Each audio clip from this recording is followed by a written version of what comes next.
All right, Unit 6, Topic 6. And this is one of those topics that maybe of the 7 or so topics in this unit, this is probably the one that maybe can be the most challenging at times just due to the interpretations that need to take place with these problems. So here's kind of how I think through it. Um, you'll notice on here this kind of lighter purple triangle.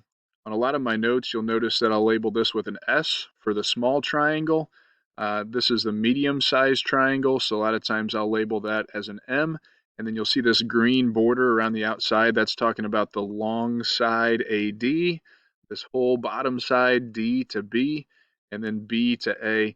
And I think of that as the large triangle. So on a lot of the problems that I'll kind of work through, you'll see off to the side where there's like an S, M, and L. And what I'm trying to decide is which of the two of those three triangles do I have the ability to set up a proportion? So can I find some corresponding, parts that I could set up as a ratio, set them equal to each other, and solve just like we did, back in topic 1. But then with the dilations that we just had with topic 5, here's a small triangle, here's a medium triangle, here's a large triangle. So if I think of it in terms of doubled and tripled, the relationship with the sides has still been proportional. And that's the big key with similarity. So sides remain proportional. And if you notice these angles, 40, 50, 90, 40, 50, 90, 40, 50, 90, those angles have all stayed the same. So nothing changes with the angle measures. It just truly is that the sides are proportional to each other. So down here, what does this mean? This means that the three triangles that we see that are kind of embedded within there are similar to each other. All right, so let's scroll down here a little bit and kind of see what we've got going. We're going to skip over this example and skip over these a little bit. And I want to just immediately kind of come down here and focus on an example. Um, so this was the small triangle. I could put M in here for medium and then large triangle. So I'll just kind of take you through this process. This small triangle, I always look at the small one first and I think, okay, I know this is 3 and I know that this side of it is X. So when I'm looking at that triangle, there's two sides that are labeled. This side right here is labeled, and this side right here is labeled. This hypotenuse is not, okay? And so that's a good thing. I like to know two sides of it. I've got that. With this medium triangle, this side right here is labeled, and this side right here is also labeled. So I have two of those sides. When I look at the large triangle, I do not know this side. I do not know this side, but I do know this whole thing is 9, but that's only one side. So that's why in this case we said we cannot use the large triangle. There's not going to be, based off of that, enough information for us to maybe do a whole lot. Now, if you're sitting here, you could say, okay, we could maybe use Pythagorean theorem, but the problem is you don't know this length. So if you're doing 3 squared plus whatever this is to try to find that, you're going to end up with a second unknown in that process. So here's how we handle that. I look at this small triangle and I think to myself, okay, the shorter side is 3 and this longer leg is x. So I'm going to go with 3 over x. And so if I did shorter leg over the longer leg, then that means over here I have to go with x over 6. So for my small triangle, I did 3 over x, which was short over long when we talk about the legs of the triangle. And then for the medium size, I went x over 6, which is short over long. And then I can just go ahead and do cross product. So that's how I got the x squared, x times x, 3 times 6 is 18. And then go ahead and take the square root of both sides. All right, so that's kind of an example there. Let's look at this next one. We'll switch colors to something a little different. All right.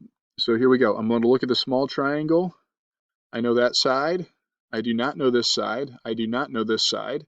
So that means for the small triangle, I don't have enough information. I only know one of the sides. For the medium triangle, I don't know this one, but I know that this is 3. And then I know that that's labeled as X. So that looks good for medium. And then for the large triangle, I know that this is X, so that's good. And then I know this whole thing right here is 5. I don't know that, but I have those two. So I'm thinking I'm going to work with medium and large. So immediately I don't have to worry about this small guy anymore. All right. So let's take a look at this medium triangle.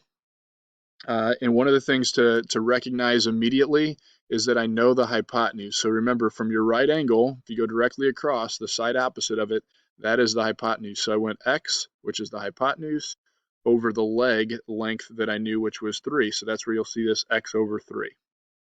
Okay, now I'm going to try to do the exact same thing using the large triangle. So here's the right angle for the large triangle, and when I go directly opposite of that, that takes me to this total length of 5.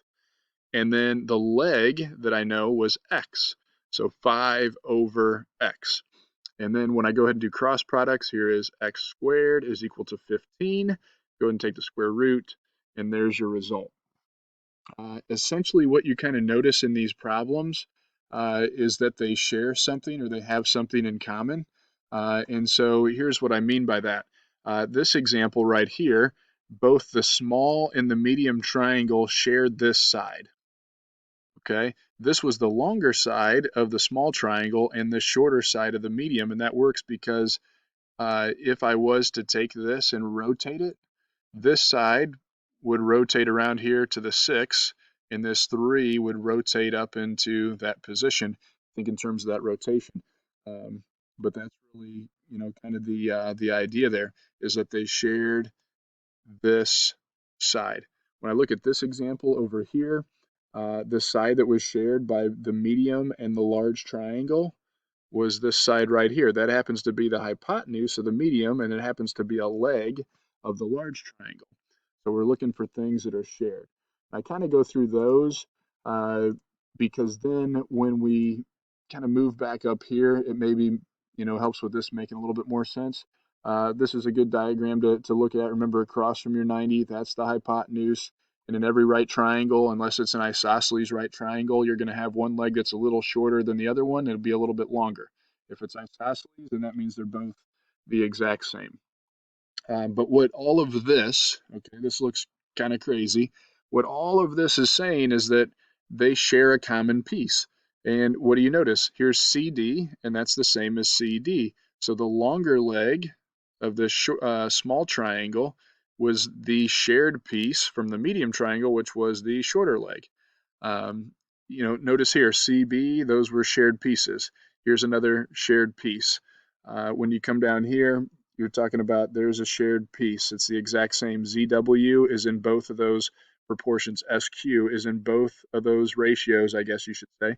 And then EG is in both ratios that you're using. So that's the big key to kind of take away from all of this is that there has to be some side length that's shared by both triangles, whether it's a small and medium, whether it's medium and large, or whether it's small and large. All right, so kind of clear that out, and then let's scroll down here and let's, maybe take a look at a couple more examples together to kind of maybe help get us comfortable. All right, so in this case, they want you to find DB, so I went ahead and labeled that with X. And so if I think about it, I'm looking at small, medium, and then large. So for the small triangle, I have X. Let me go ahead and change that to something that will show up a little better. Try this dark blue here. So here's X. That's labeled. And then also the 12. So in the small triangle, I've got two sides. I like that. Medium triangle, I've got 12 and I've got a 16. So I don't have to mess around with the large triangle. I'm going to focus on small and medium. So in this case, X over 12, shorter leg over longer leg. Now when I look at the medium one, 12 is smaller than 16, so I have to go 12 over 16. There's my setup, and then I'm ready to go ahead and do my cross products to solve. Go through that process. All right, let's look at number 2, FH, or HF. So it looks like that's this little segment right in here. Okay, when I look at this small triangle, I don't know this distance, don't know this distance, and don't know this distance, or none of them are labeled, so that's why immediately we got rid of small. With the medium triangle, we knew that, looks like this was this 20 right here, okay? And then also X, that was our unknown. That's part of that medium triangle as well, so that's kind of the base, and then this is the hypotenuse of that medium triangle, so that's good. The large triangle, I know this 20, that's this whole side, and then I know this 25, that's this whole side, so that gives me two sides to work with.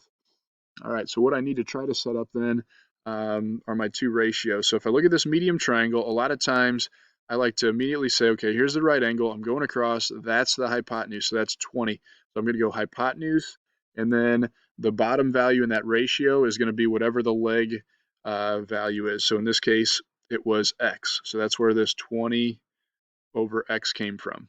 All right, hypotenuse over the leg that we didn't know yet. Now, when I look at the large triangle, here's the right angle for the large triangle. When I go directly opposite, that's 25. So 25, and then I don't know this leg, but this one is 20. So that's why I'm going to set up 25 over 20. And then I'll do my cross products. 25x is equal to 400. And then from there, I'm able to go ahead and solve. All right, so that should kind of give you an idea, as to what these kind of markings are talking about as you're looking through there. Small, medium, and large, not using the medium triangle. Focus specifically on the two that are going to help you generate those ratios to get to cross products and then solve. And so those are all pretty similar there. These are all very similar back here as well. These just maybe had the variable already in there. I'm trying to look to see something like this. There's multiple variables, so you're going to see we had quite a bit of work that went along with that. Same type of thing here, multiple variables. And this one, just a little bit different solving in terms of setup with your distribution and things like that, which is maybe just a little bit more complex. But then also what you'll find is there's quite a few more practice problems that you can kind of look through and try out, on a separate sheet of paper here that'll kind of, help you out as you get ready to really work on this skill. But like I said, this is maybe, one of the little more complex skills because you've got to really be able to look through the problem, figure out the pieces that you're going to work with, make sure that they correspond, whether it's the small, medium, or large triangles, to get those proportions set up accurately.